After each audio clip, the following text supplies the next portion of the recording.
Okay. I'm gonna go ahead and get started. I'm just gonna start us off with an introduction. So today we're gonna be talking about CLIL, which some of you may remember. We actually talked about CLIL a little bit a long time ago when we did our Introduction to TESOL workshop. For those of you who joined that workshop, we actually talked about a little bit about how Taiwan's bilingual by 2030 goal has kind of created this CLIL movement in a lot of classrooms around Taiwan. And I hope you guys remember that. We spent a little while talking about it. So today what we're actually going to do is we're going to talk more in detail about CLIL, and we're going to try and answer some general questions about CLIL, such as what is CLIL and why am I going to teach it? Where can we find CLIL resources?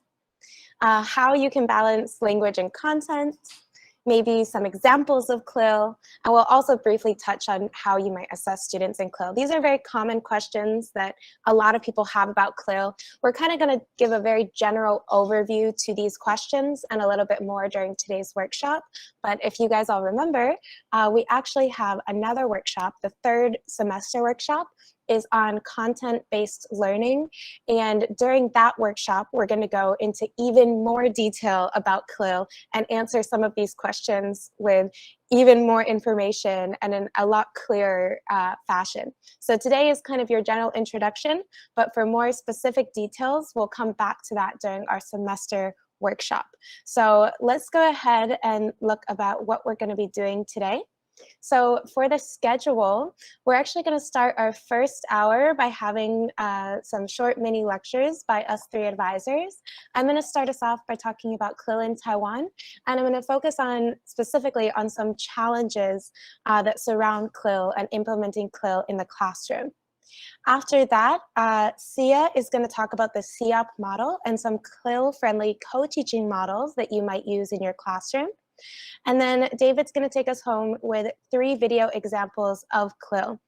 So for those of you who have never even heard about CLIL before or never saw it and you might have to teach CLIL, don't worry. Hopefully today you'll be able to see some examples of what CLIL will look like, and hopefully it'll give you a little bit more context for what kind of classroom you might be stepping into. After that, we'll have a short break. And when we come back from the break during the second hour, we're going to start with a short review game, which Sia is going to lead us in. And then we'll do small group discussions kind of about these 3 different topics. And we'll take it home with a wrap up. So that's the general schedule for today's workshop. If you guys have any questions during the first hour, feel free to type them in the chat box. And then afterwards, we can take a look and talk about them. We'll also have time specifically during the small group discussions to talk about these 3 topics in more detail and to ask any of your questions then. So if something does come up that you want to know more about, feel free to jot it down and maybe we can come back to it during those group discussions. So that being said, I'm going to go ahead and get us started by talking about CLIL in Taiwan.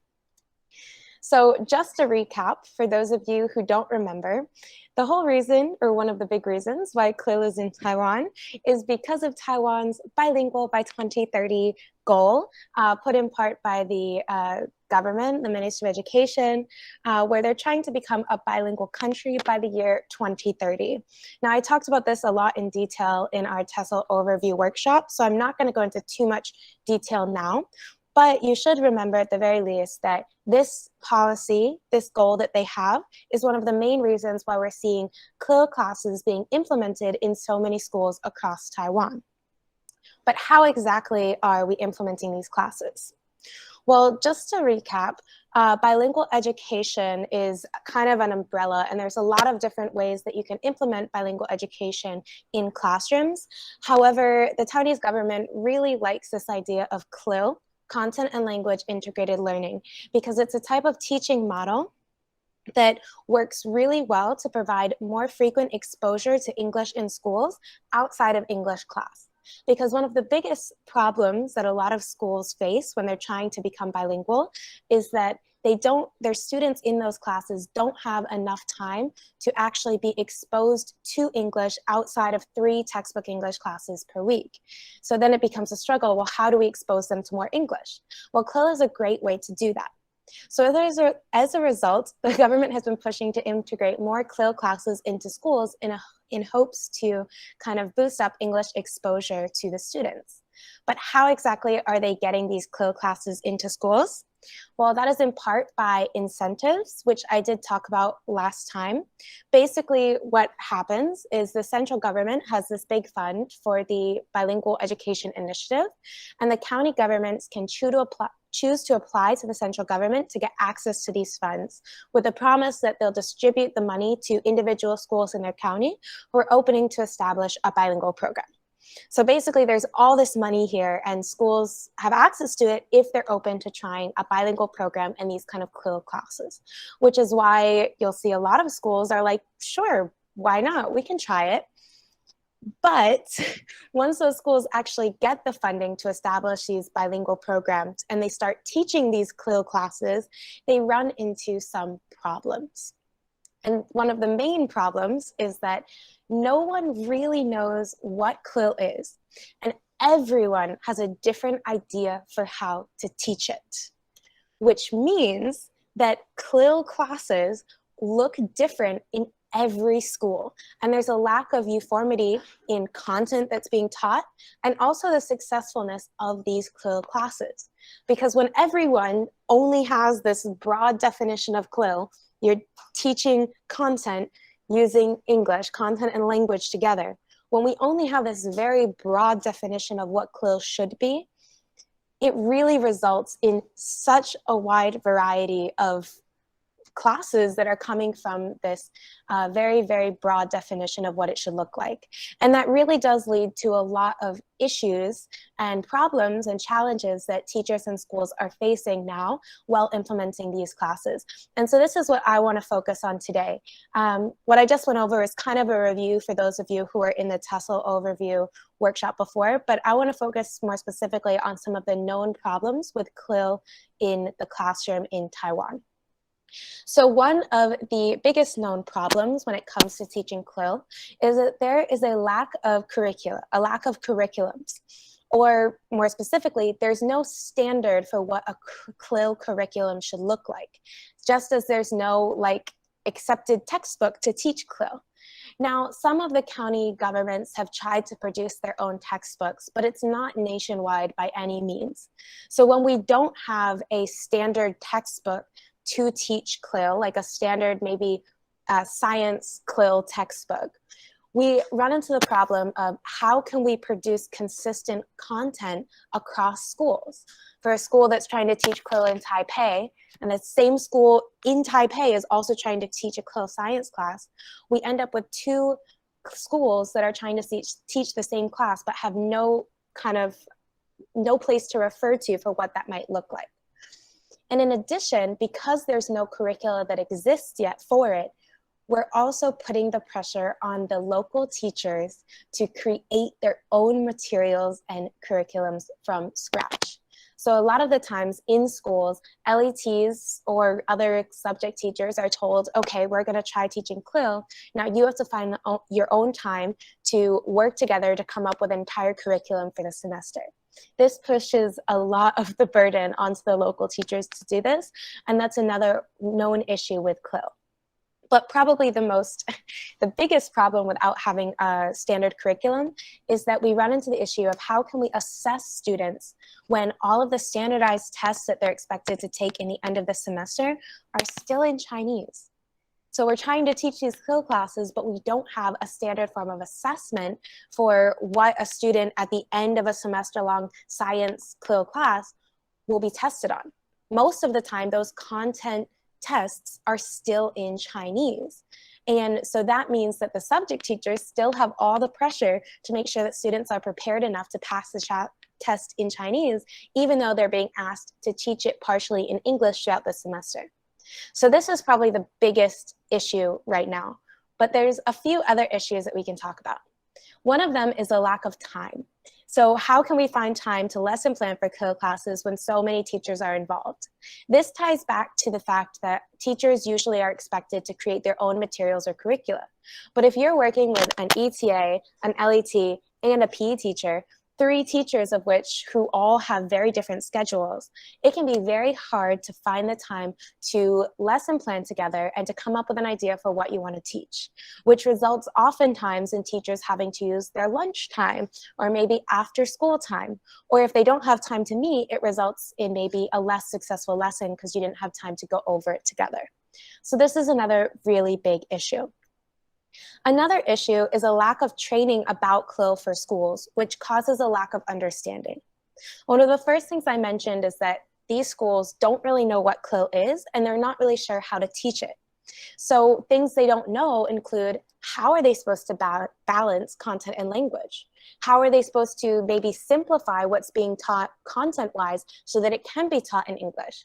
Where do we even go about starting to teach CLIL? Because the government is maybe not necessarily giving enough training to these schools, and because there's no general standard, we run into a lot of schools who don't really know where to start with CLIL, which is why a lot of the burden is thrown onto LETs or local teachers to figure it out on their own. So in addition, there's some more problems for you guys. There's a lack of language proficiency. A lot of teachers do wonder if low-level students are able to keep up in CLIL classes. And even local content teachers doubt their English abilities in the classroom. They wonder, I haven't spoken English in years. How am I supposed to use English to teach my own students if I don't have good enough English to speak? So that's a big problem that a lot of teachers face when they go about teaching CLIL. Another one is a lack of experience co-teaching, which some of you may run into. If you're working with new LETs who haven't co-taught before, or even content teachers who have never co-taught before, having a lack of understanding about co-teaching can cause a lot of communication issues and a hard time working together to come up with a successful lesson plan when it comes to responsibilities and maybe teacher time. And the last one is a lack of data. So how are we supposed to support the idea of using all of these CLIL classes when we don't have data to see whether or not these CLIL classes are beneficial for students' English learning? So we've heard that CLIL is great, but we haven't actually had CLIL implemented consistently in enough schools for enough amount of years in Taiwan that we don't actually know if a student who's been taking CLIL for the entirety of their elementary school will have a better English level by the time they graduate from elementary school. We don't have that data, which makes it hard for teachers, schools, parents, and maybe students to accept these ideas of CLIL classes when they can't really see what their own progress will look like down the road. So these are some of the very big problems when it comes to CLIL. And you might be wondering, if there are so many problems with CLIL, why are we doing it, and are there any benefits to it? Well, yes, there are benefits to CLIL. One of the benefits is that CLIL classes can facilitate collaboration and innovation between teachers. When you have so many teachers coming together, you're bound to come up with a lot of innovative and creative ideas that may not have been available or even in your mind before you had this opportunity to work together. In addition, CLIL classes oftentimes provide more diverse learning opportunities for students, especially when they have the funding available to actually do more diverse or interesting activities, such as projects or maybe going out on field trips. A lot of the times, because that funding is there, it can make the class more interesting and exciting. Also, over time, with more exposure to English, students' anxiety about speaking can actually be lowered if they're getting English exposure in more classes outside of their English classroom. And also, schools that have CLIL programs actually do attract more students every year, and so it can be beneficial to the school's overall reputation and admission. But mainly, the biggest pro of having CLIL is that CLIL still remains the easiest and most time-efficient way to increase English exposure at schools, which is ultimately the government's biggest goal. So all of this being said, some takeaways for you guys to know is that you aren't alone in this, and that this move towards CLIL is still relatively new, and we're all learning together.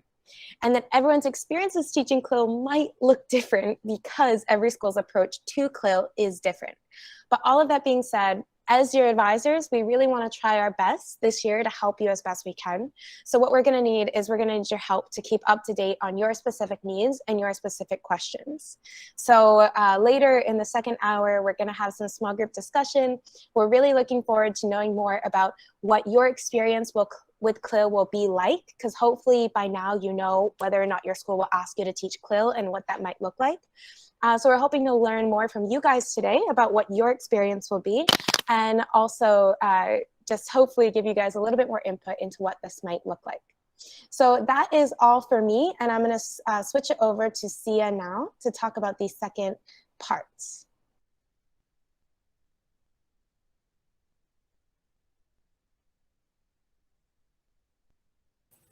Okay, hello everybody. So let me present my slide.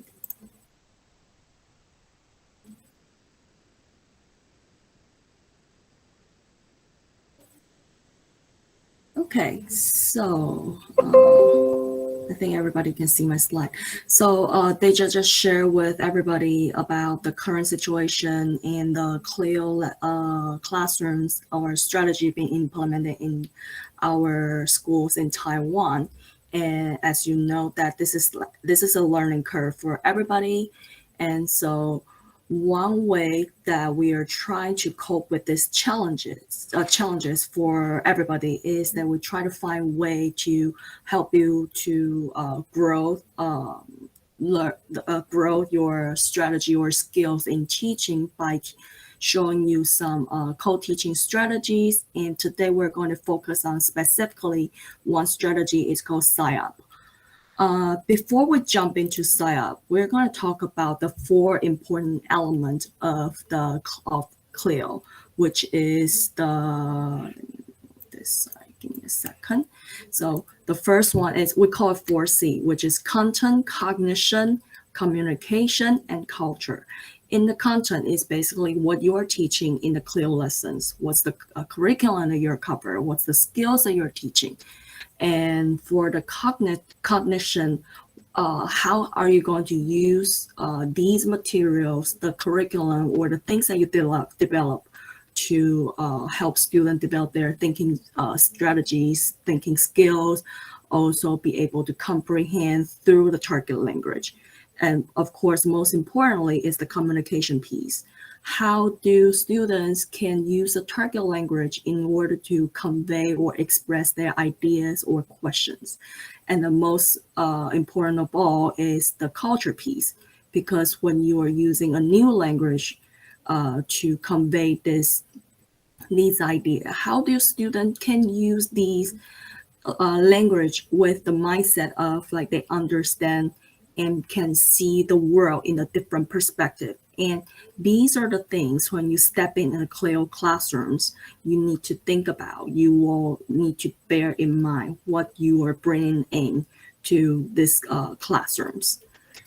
So with what they just mentioned, there's so many different interpretations from teachers, from schools to schools, from everybody's different experience. So generally, in a CLIL classroom, you will see they land on the spectrum from hard CLIL classroom to soft CLIL classroom. So for soft CLIL classroom, it's more like a regular language class. Maybe it's 1 or 2 times per week, 45 minutes. It's most likely focused on the language skills like vocabulary or grammar. So it's more toward language led. On the other spectrum is more of like an immersion program, which means that sometimes it's a full-on immersion, sometimes it means like partial immersion, 50-50, 50 in one language, another 50 in another language, and they mirror the contents they're teaching and teach everything in the curriculum. But sometimes it can be new content in the new language, or maybe just a review session.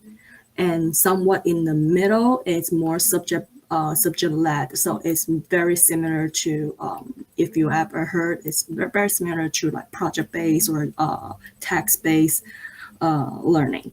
So with that all being said, how do you balance the content, and how do you balance the language portion of the lesson. A lot of time teachers are struggling in doing so. And so there are a set of, oh wait, somebody.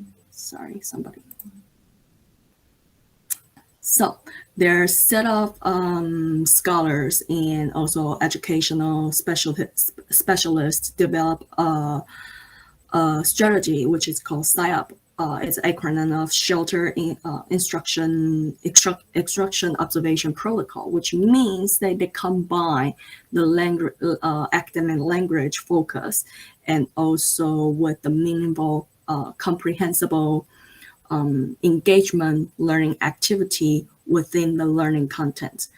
In this way, teachers can help students to not only understand and learn the content, the skills, but also they can develop their academic language skills. So let me see. This is really, sorry, let me try. Okay, so with the SIOP model, it can be using all level of education. It can be merely just in a language classroom. It can be using the ELL, ESL classrooms or special ed, general ed, all sorts of classrooms. So it's very teacher friendly. Now, in the SIOP models, it basically provide the teachers, we'll say a formula or a template for teachers to consider what they have to include in their lesson, particularly these 8 components. So for the first part, we will say is the lesson preparation with the lesson delivery, and particularly we will focus on lesson delivery today. And other than that, also, what is the content you are trying to teach, and laying the background, the lesson background for the student. Are you trying to teach them new ideas, or you are focusing on the language component? And with the comprehensible input, like design an activity, what's the strategy you're trying to teach them, what's the skill, and how they will show their learning, how do they present them, and with the meaningful interaction sections within the lesson. And also think about how are you going to review and assess your students' learning. So all these components is basically just laid out for you, and you can basically use it as a lesson plan format.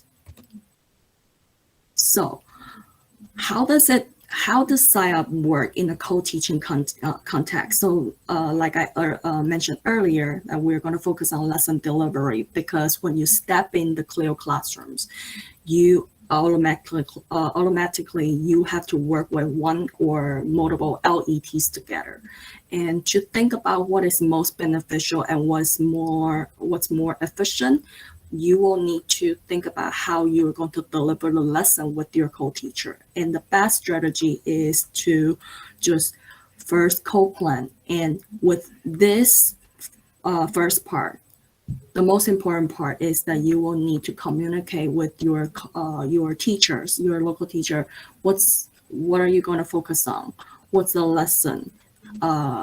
To get to know your student, maybe because you are not in the classroom, like as long as you're a co-teacher. So from your co-teacher, you can learn a little bit more.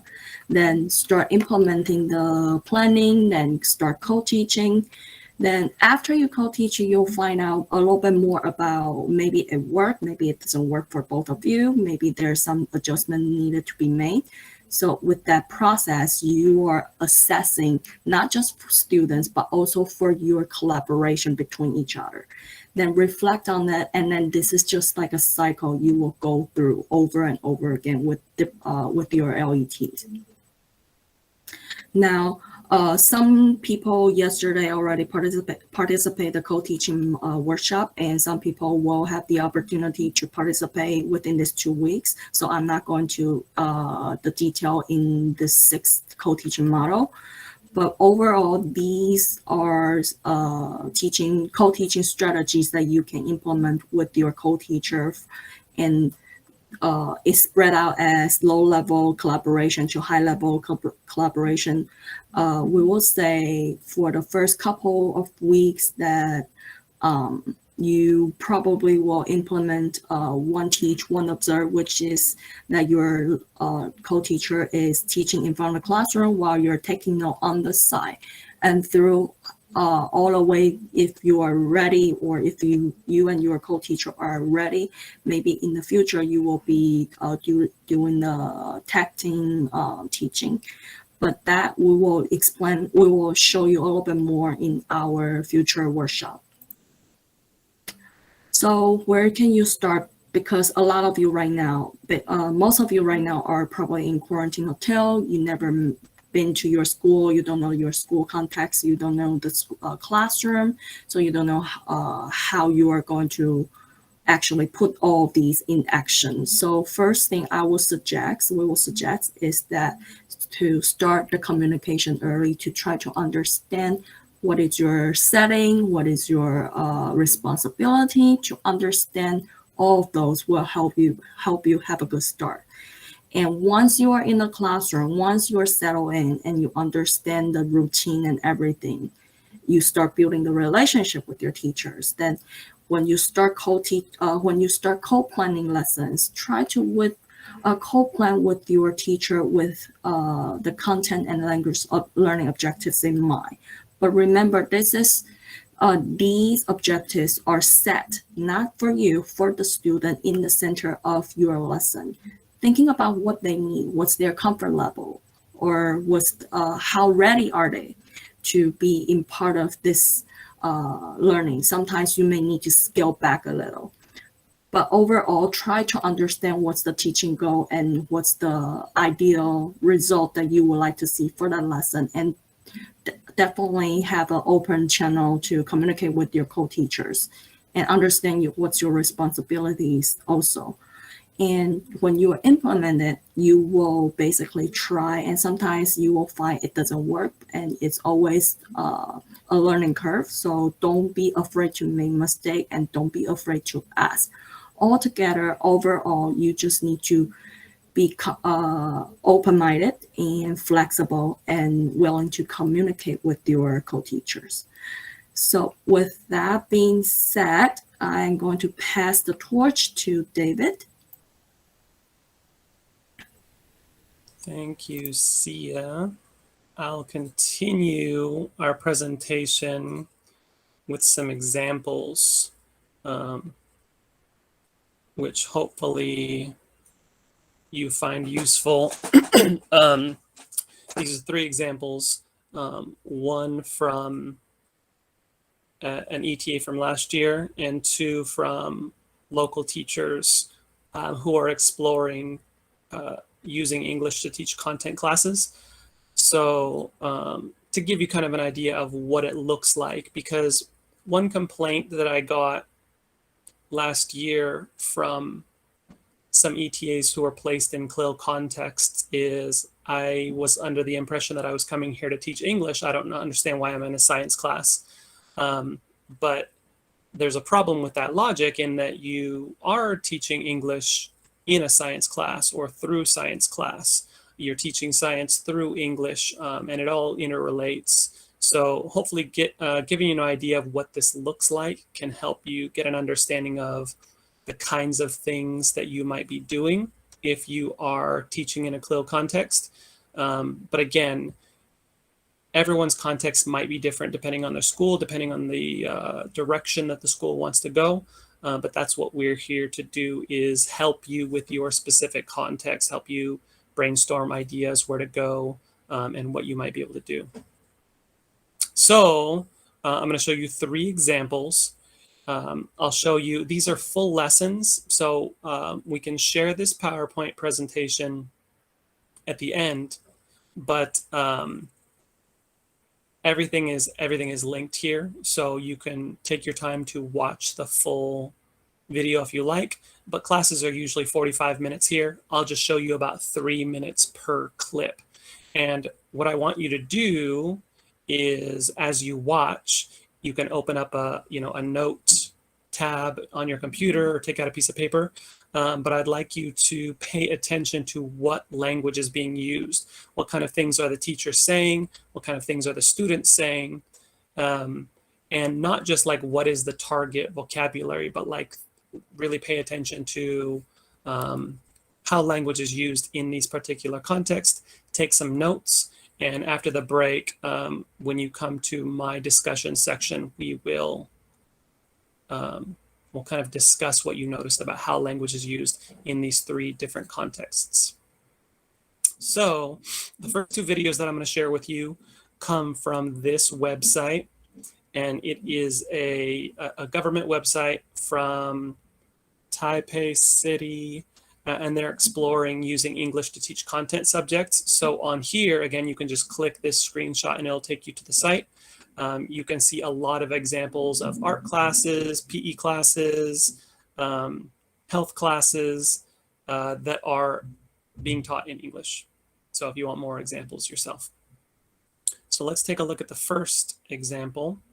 And I don't recall if I can play this directly in the video. But again, pay attention to what English is being used, how language is being used both by the teacher and the students, and write it down so that we can discuss later. This is an example of a PE class, an elementary PE class. So I'm gonna play this, and if you can hear it, give me a virtual thumbs up. Let's do the warm-up first. Warm-up. Wingspan first. Wingspan. If you cannot hear it, write no in the text box. 转一下弯，高踢高踢高踢高踢。 Don't move. This line, don't move. I assume that people can hear it. Don't move. 啊，对啊，他们已经那个 Don't move. 中央舞了。小飞机，小飞机。我的手， Okay, put down. 我的手。 Put down. Put down your hands and face me. Turn right. Okay, ready? 1, 2, 3, 4, 5, 6, 7, 8, 9, 10. Okay. 1, 2, 3, 4, 5, 6, 7, 8, 9, 10. 1, 2, 3, 4, 5, 6, 7, 8, 9, 10. 1, 2, 3, 4, 5, 6, 7, 8, 9, 10. 1, 2, 3, 4, 5, 6, 7, 8, 9, 10. Elbow. 1, 2, 3, 4, 5, 6, 7, 8, 9, 10. 1, 2, 3, 4, 5, 6, 7, 8, 9, 10. Okay. Stretch your thigh. Okay, ready? 1, 2, 3, 4, 5, 6, 7, 8, 9, 10. 1, 2, 3, 4, 5, 6, 7, 8, 9, 10. Okay. Sit down. 大猩猩，大山。 Stretch your tail. Okay, ready? Oh. 1, 1, 2, 3, 4, 5, 6, 7, 8, 9, 10. one more, one more, 还有一次。 one more, go. 1, 1, 2, 3, 4, 5, 6, 7, 8, 9. 好夸张嘞！讲会这样吗？ stand up. Stand up.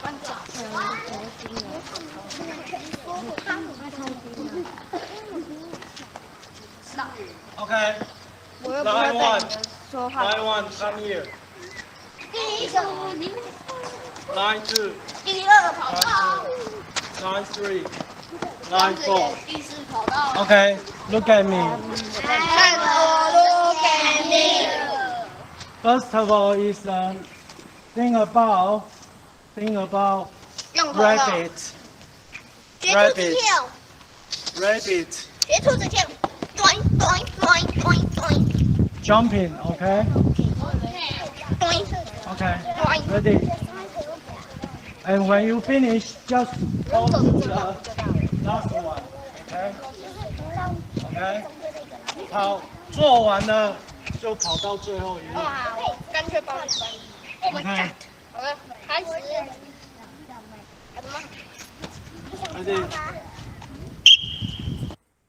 Okay, so there is our PE example. Take about 15 seconds, and if you didn't write anything down, go ahead and write down a couple of notes. How was language used? What did the what kind of things was the teacher saying? What was the student saying? And we will move on to our next example.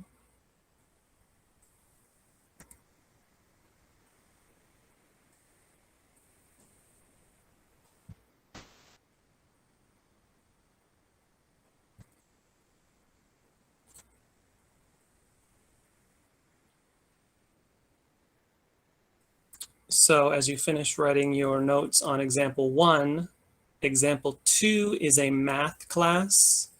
And I skipped to one of the activities that they did. They're learning about shapes. This is also an elementary class. And again, take note of what kind of language was used, how was language used by both the teacher and the students.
Okay, so there is our math example. So again, if you haven't written anything down go ahead and take note of how language is used by the teacher, how language was used by the students, what they were talking about, and then we will look at our final example.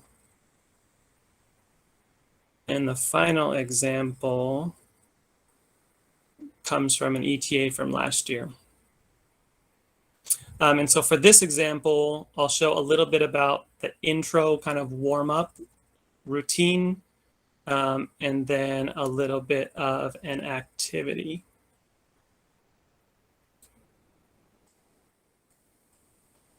Simon says touch your ears. Simon says touch your forehead. Simon says touch your cheeks. Simon says put your hands on your table. Good morning, class. Ooh, Andy, I need to hear you. Good morning, class.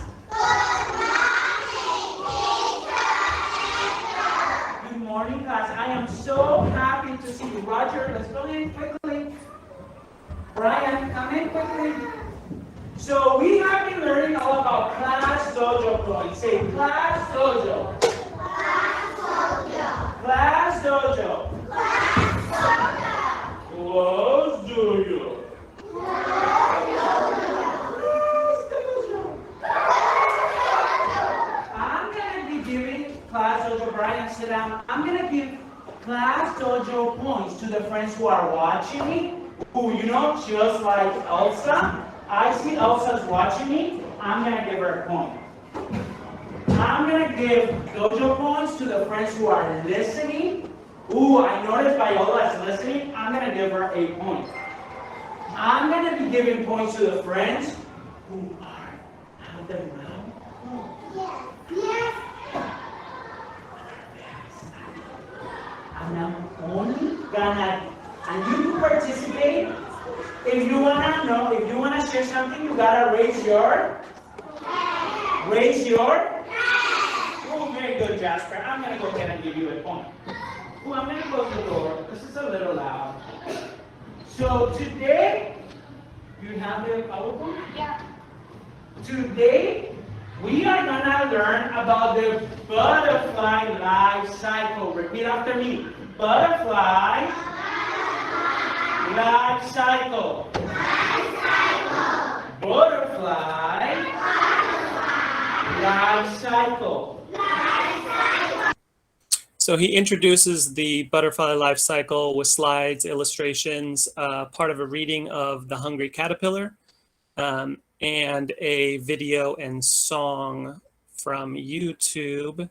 And then this is part of an activity that they did to practice the stages of the life cycle. Okay, so today we're gonna play a game. But we need the 4 stages. So now first comes the second comes the third comes the chrysalis. Fourth comes the very good. So today we're gonna play rock, paper, scissors. Okay? Rock, paper, scissors. Rock, paper, scissors. So we are all, everybody, very good for your eyes, Claire. Thank you, Thomas. Thank you so much, Jasmine, for your eyes. Thank you, Paluki, for your eyes. Thank you, Anju. We're all gonna start as a tiny little egg. So we're gonna be walking quietly, finding another egg. So I need to find another egg, another egg. I need to find another egg. Teacher, Yeah. are you an egg? Yeah. You're an egg. So I'm gonna come. Are we the same? The same? Yeah. Thank you. The same, Andrew. Thank you. So we're gonna go. Rock, paper, scissors. Oh, I'm sorry. It's One more okay. time. rock, paper, scissors, shoot. Rock, paper, scissors, shoot. Oh, who won? I won. So I'm still an egg. I'm still an egg, but you are a caterpillar. You are a caterpillar. So I need another egg. Who could be another egg with me? So then they play class-wide rock, paper, scissors, where if they win the match, then they graduate to the next stage. and then they play until everyone has become a butterfly and are flying around. I think it was a first grade class. It was quite cute. So those are 3 examples. Again, write down some notes. How was English used? What language was used by the teachers? What language was used by the students, and how? But those are 3 examples of 3 different types of CLIL classes: life science, math, and PE. Sorry, Mrs. Teacher, here's. Moving along. So before we take a break, we're in the process. So CLIL is new to everybody in Taiwan, but we've been collecting resources. We'll talk more about this resource, but again, you can get it from the PowerPoint just by clicking on the screenshot. But this resource is another government website from Taipei City, and they are in the process of creating CLIL bilingual teaching materials and textbooks. And so from this website, you can take a look at life science textbooks, health and physical education textbooks, health, PE, nature science, art, and music. So there's not full sets yet, but usually there's a couple of grades, first semester and second semester. So if you're interested, feel free to take a look at those. You can download the books, they're ebooks. They're quite well illustrated, and you can look through to see how you might be able to use those once you get a better idea of your teaching context. There are also websites that we'll be sharing with you throughout. This one, for example, from sponsored by the European Union, have lesson plans and teaching materials and worksheets on different topics like farm animals, dinosaurs, seasons, fruits and vegetables, that again, that you can check out by clicking on the screenshot, which will take you to the link. And then another European Union sponsored website, CLIL for Children, which has a lot of research, professional development books, and also full lesson plans and resources that you can use. And so we'll introduce and be working with these throughout the semester and throughout the full year as you all become more familiar with your context, but you can feel free after we share this PowerPoint to look through these resources on your own. But for now, we'll go ahead and take a break. 10-minute break, and don't leave the meeting. You can just turn off your mic and turn off your camera, but stay in the meeting so that we can set up the breakout rooms for our next session. See you all in 10 minutes. So 3 o'clock.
Okay, shall we start?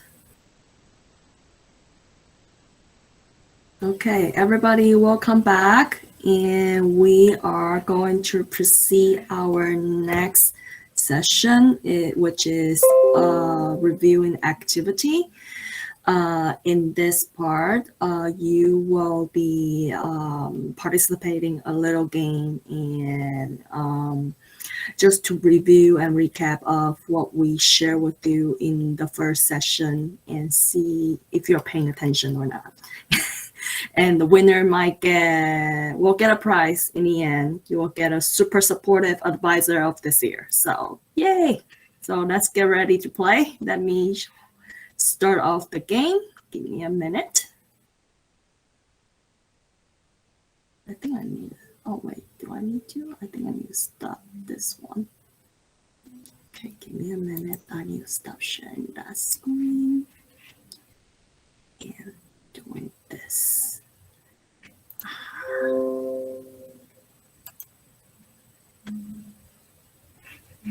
Okay, going. Right, random, okay, one name.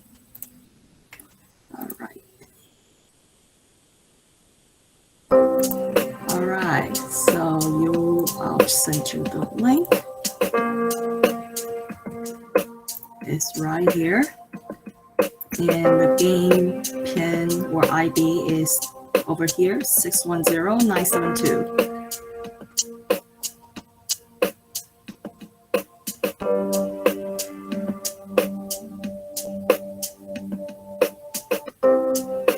I'm not seeing anybody. Okay, good. You can see anything? Okay, give me a second. Let me present it again.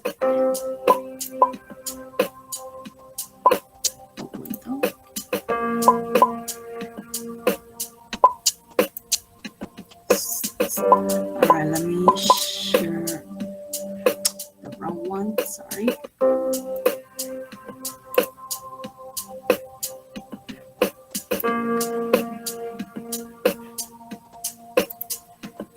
Okay, this is the game. Okay, we have 18 players right now.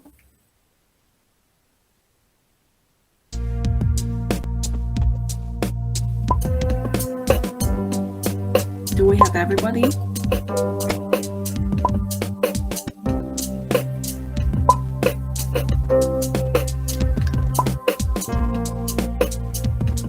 Okay, so we should have 40 people in this game, so let's see.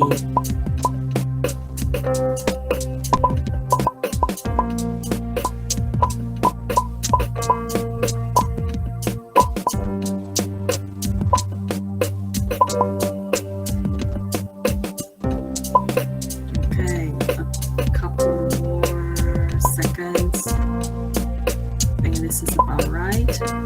All right, guys, ready? All right, here we go. Any more?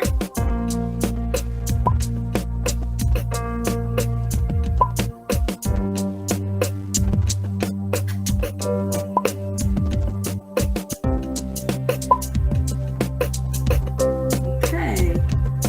One more, maybe? No? Okay, I guess we can start. All right. So let's start.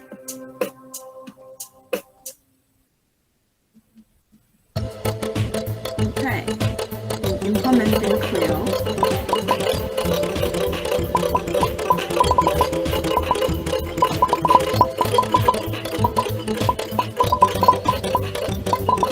So what are the main things that we need to have in mind?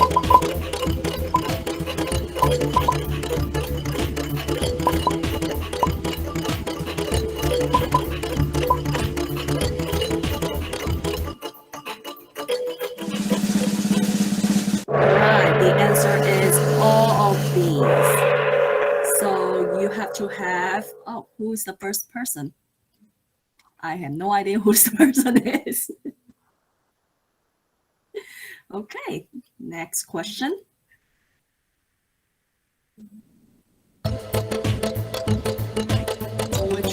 Which of following is not the co-teaching model identified?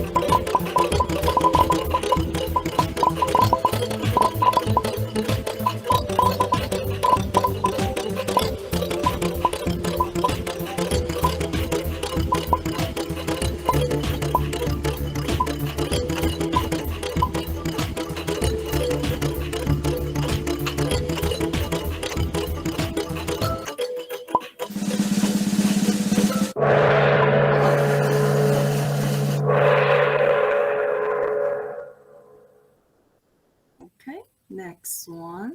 I don't know why that one shows like that. Kind of weird. Technology. Okay, CLIL lessons are credit for special schools only, special school subjects only. It's a likely activity from English class. The purpose for using life science class. And we use CLIL in life science class.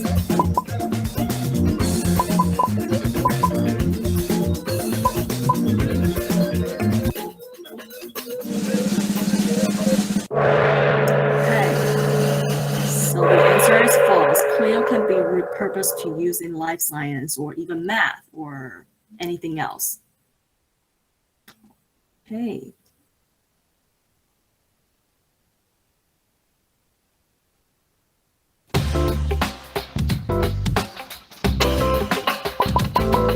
Okay, this is related to the PE and math lesson that you just saw.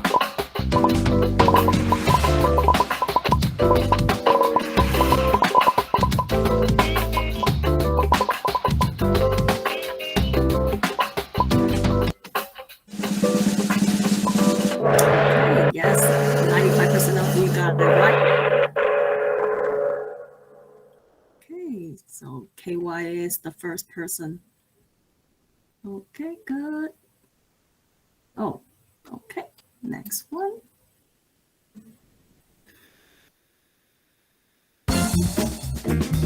Okay, which one is not the known challenge for CLIL in Taiwan?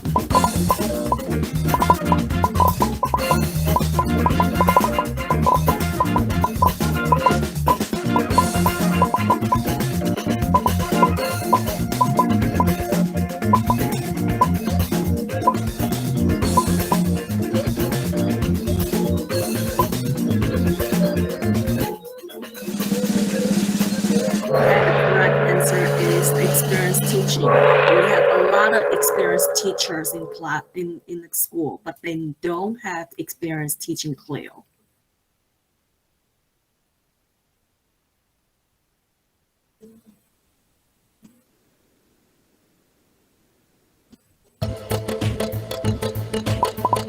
Okay, so if there are so many challenges, why are we still doing CLIL?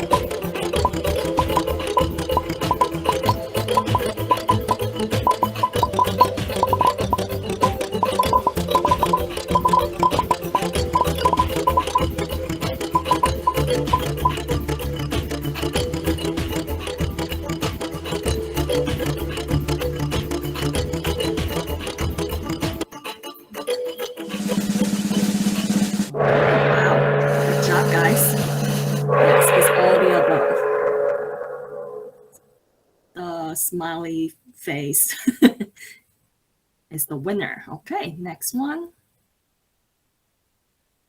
Question 7. We're almost there.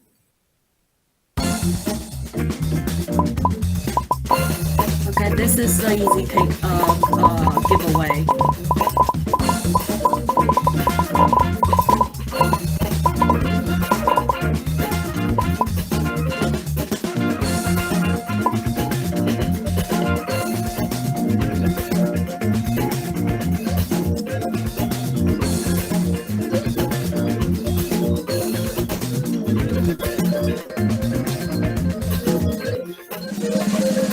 Yes, by 2030, we would like to reach the goal by that time.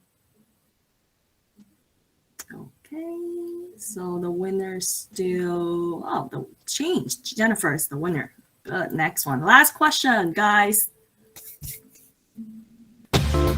Okay, so which strategy model that we think is the most CLIL-friendly instructions?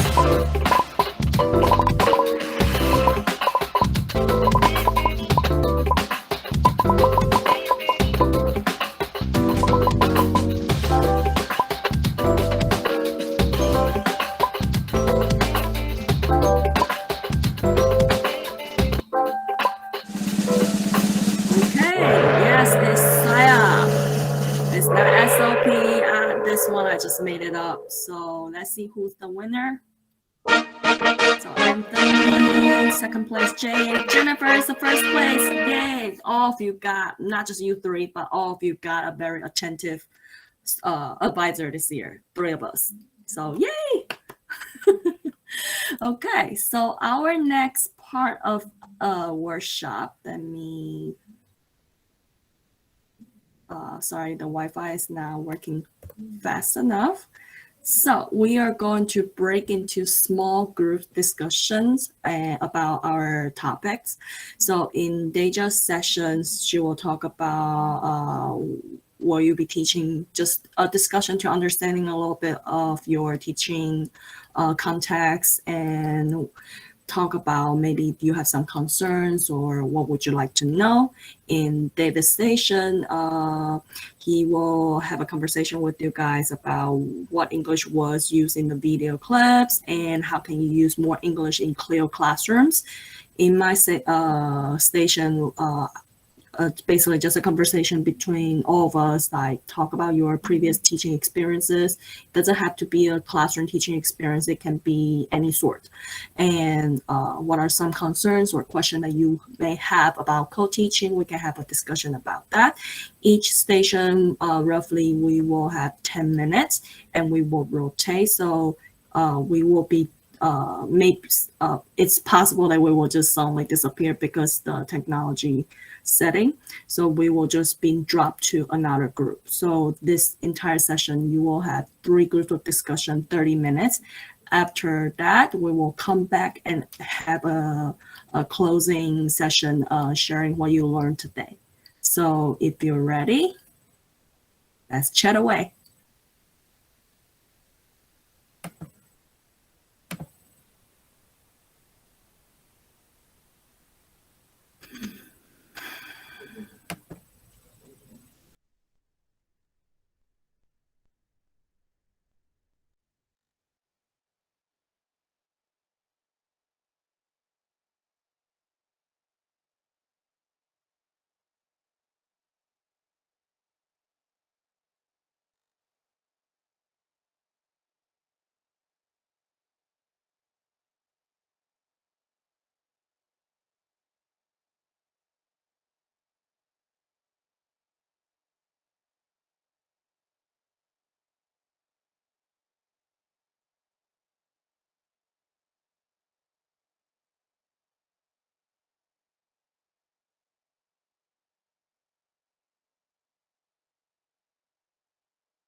I see we're all coming back to the main room now. I know Sia's going to help lead us through the wrap-up activity. I just wanted to say thank you for all of you in my small group discussion who asked your questions. I've compiled all of them, and I'll be talking with David about them, and we'll make sure that you have them all answered in the next workshop. And if any of you have any more pressing questions for something that you're more concerned about in the upcoming few weeks before that workshop happens, or the upcoming month, feel free to email us and we can talk about it more in detail if you need it. But thank you guys for participating.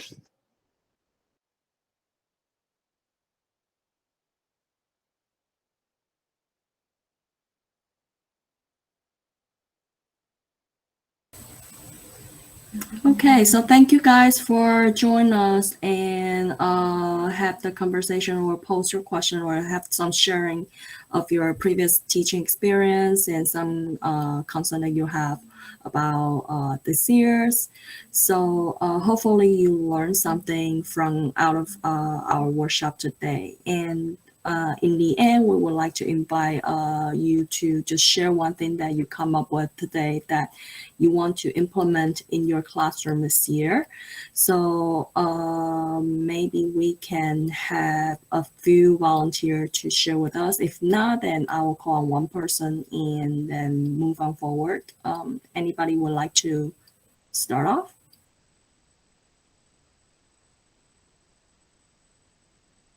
Okay. Maybe I'll invite Adela. Hi. I'm confusing the morning session with today's afternoon session. So I'm sorry if I say something from the other session. My timeline's getting mixed up. But I will say that a big thing that I did learn from our sessions from today had to do a lot with the way that CLIL is being used inside of the classroom. I feel like I got a lot more context and more understanding of what that could look like.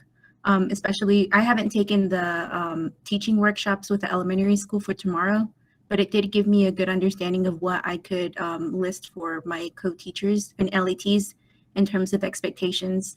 And the biggest one for me is the way that we would be able to co-teach.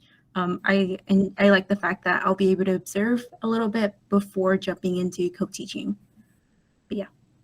Okay, thank you for sharing. And Adela, can you call on one person, please?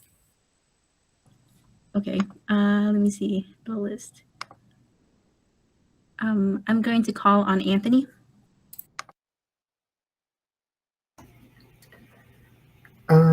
I think what I really got out of it is the need for like strong communication between me and the co-teachers, especially during the planning process. And I think one thing that I really want to do this year is to really get better practicing collaborating with other teachers, because in the past I've mostly just been working by myself, because that's like with the subject area I teach. So I'm looking forward to doing better on those kind of skills. Thank you for sharing. So Anthony, can you call another one? Thank you. I'm going to pass it to Hannah H. Okay, so I guess one thing I learned today is I really liked how in the videos the teachers were using lots of like hand movements to like help explain like certain words. And I also like that they kind of like for some of it like they stuck to really simple like words and lots of like repetition. So it made it like easier for the students to engage and like participate. So I thought that was really good. Let me see. I am going to pass it to Maria.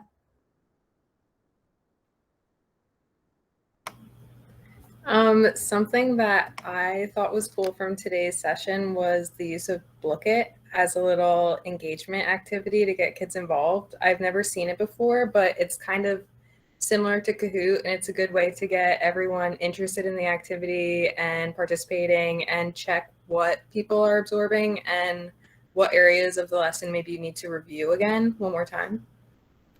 Do you guys want me to call on someone else? Yeah, and just one more thing. So for Blockit, it has the feature of Kahoot, but also they have more.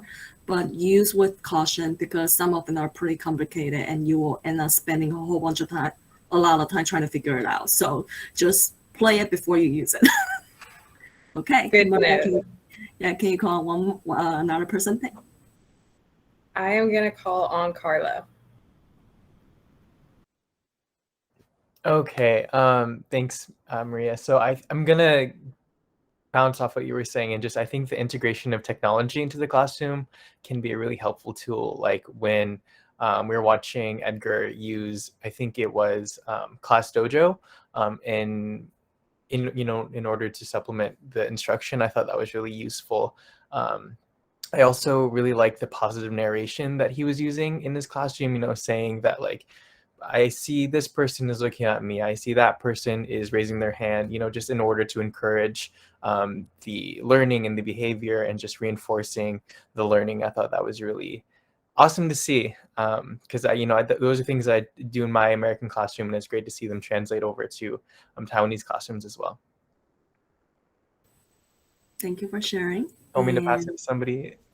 Yes. Okay, 1 second. I am going to pass it to Christy. Okay, one thing that we talked about in our small group was the fact that in the video, he kind of narrated the fact that he was closing the door because it was too noisy outside. And I thought that was super interesting to kind of explain what you're doing and give them more language, just to have them exposed to that. And of course, kids always want to know why you're doing so. So that's always cool too. But I thought that was interesting. So let's see. I'm going to call on Caesar.